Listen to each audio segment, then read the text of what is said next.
Hi there, and welcome on the journey to transform culture. I'm Steve, and I'll be your guide. Well, folks, I hope you're having a fantastic day and an even better week. Today, folks, let's jump right in. Today, we ask the question, what kind of a catalyst are you? I know, right? So, what do I mean by this? All right, so obviously, we talk about organizations, and then some of the topics tend to ripple outward into culture and in our own relationships and lives, right? So, so you can kind of look at this through many lenses. But what kind of a catalyst are you? You walk into your organization, you walk into work. What kind of energy are you giving off? Are you giving off an encouraging, hopeful, inquisitive?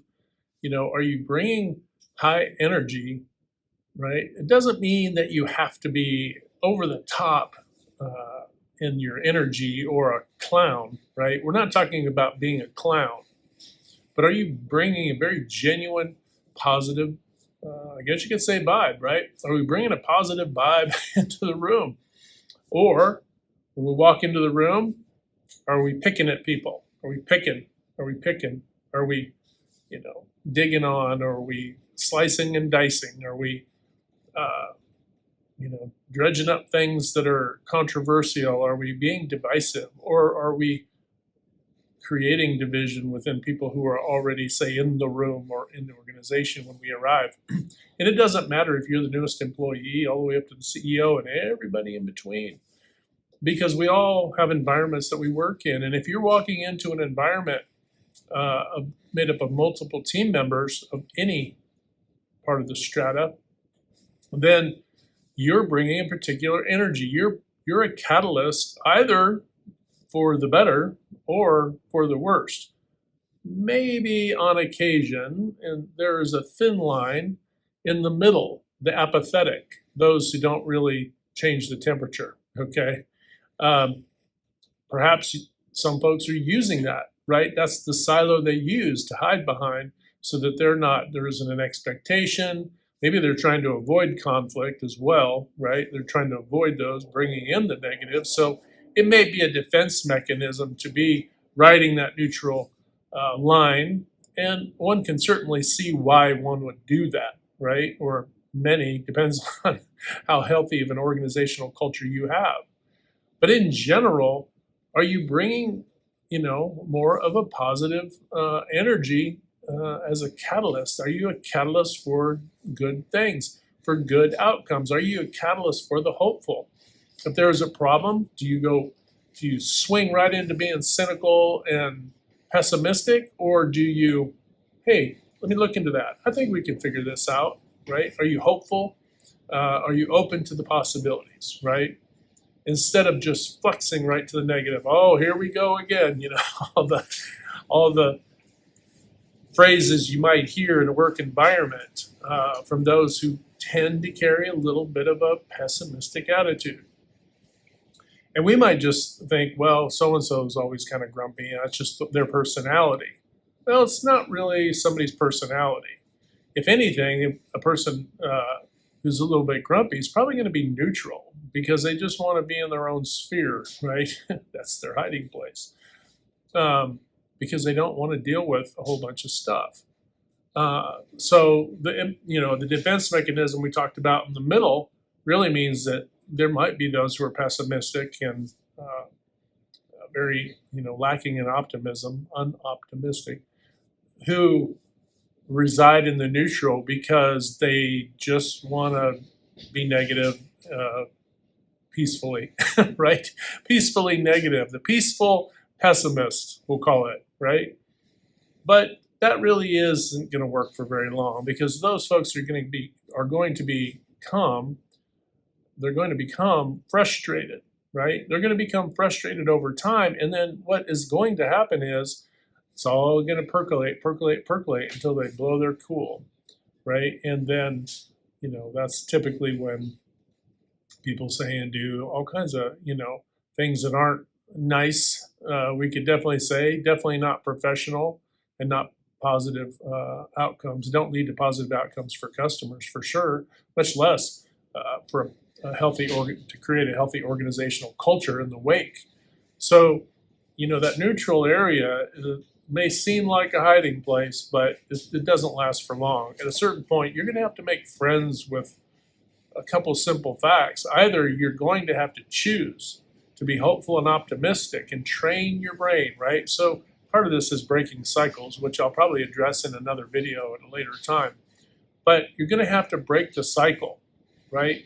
And just make yourself be optimistic. And once you start to kind of exercise your mind and your heart and your intellect into that zone, then what you find is that you're solving problems, you're cooperating, things are turning out for the better.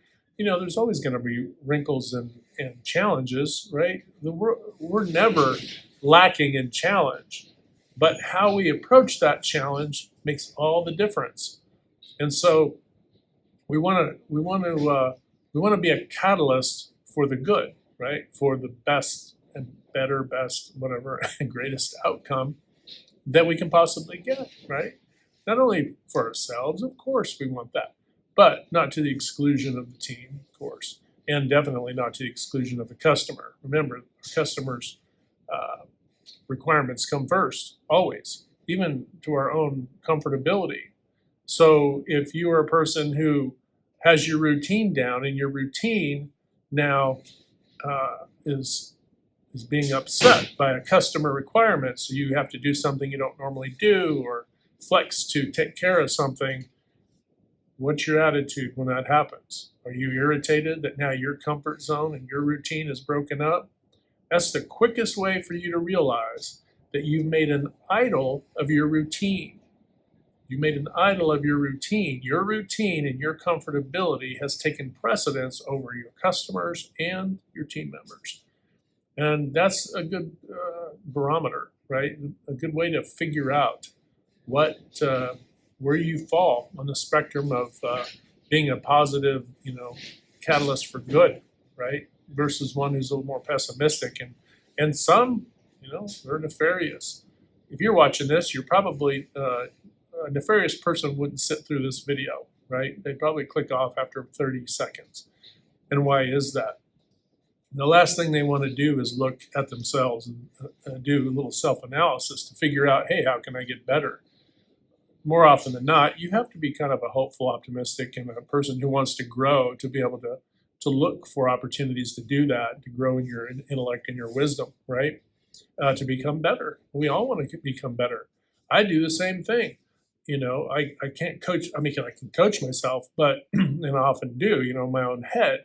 But we all, right, have to rely on some coaching. So I rely on coaching myself. So never feel bad if you require a mentor, if you require feedback from somebody or coaching from someone, or and it may feel weird to say coaching to you if you're not used to, I've never really played on a team, so I don't know what that means to be coached, right? Just think of it mentor, somebody has veteran experience that can answer questions, or somebody you can kind of, put it on the canvas of their mind so that they can and say, hey, what do you think about this? This is what I'm saying. Just to do a little sanity check on what you're thinking and what you're thinking of doing and saying and tackling a particular problem or constraint from a particular angle. That's all a mentor is a guide, really, and hopefully I can help just to be an informal guide for you here, and hopefully you can pick up some nuggets along the way. That being said, there's no limits. I mean, your mentors don't have to be those who are, say, older than you or more experienced in your career than you are. A young person can see the reality of a thing because they're not biased by a lifetime of kind of putting up walls, right? Well, why are you doing that? It just seems like you're going out of your way to do X, Y, Z, right? They can cut through some of that because they're outside the box that you've put yourself in. And you probably put yourself inside of boxes that are inside of boxes and so on. So it's the job of the mentor, the leader, the mentor, the coach, the supervisor, the team leads, the department managers, site managers, all the way up.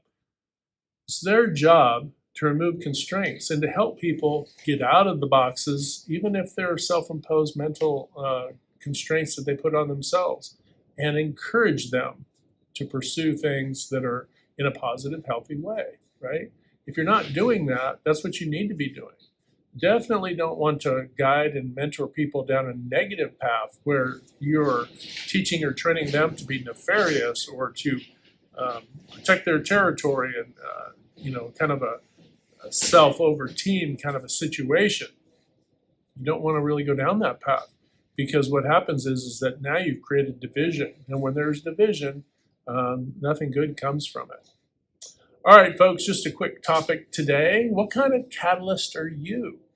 Are you a positive catalyst when you enter the room? Are you bringing a high energy, a high vibration to the room, high frequency that is optimistic and hopeful and that sort of thing? Or are you bringing a negative one or kind of a neutral negative one, right? Are you hiding in the silo of neutrality?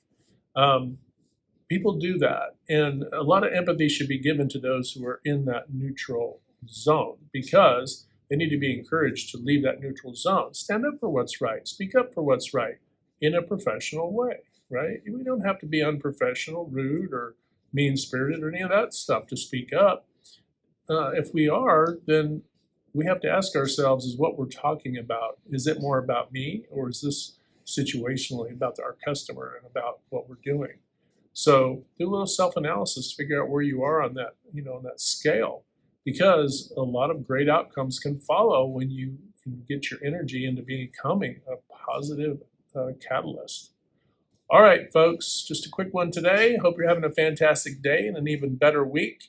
Remember, hit that good green domino 3 to 5 times a day to uplift, motivate, inspire, and just encourage folks. And when you do that, not only are we helping to improve culture for the better, but we're improving our own lives. And it just keeps in perpetual motion to keep improving the world that we live in. And that's a fantastic thing. Never think lightly of it because you're doing amazing things if you just pick up a sliver of transformation and helping others. So, all right, folks, hope you're having a great day.